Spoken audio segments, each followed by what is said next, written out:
I'm on a mission to find all 12 bird species found only in Tasmania. From native hens to thornbills.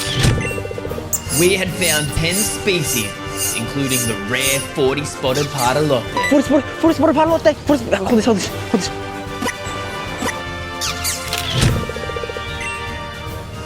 Only 2 birds to go, the scrub tit and the strong-billed honeyeater, but only one last day to find them.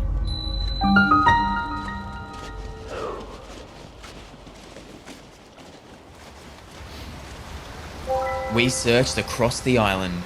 We went to areas with the most reported sightings and set up camp. We searched and waited and waited. Don't have much time left and 2 more endemics to find. But with some birds, you just have to be in the right place at the right time. But this wasn't one of those times.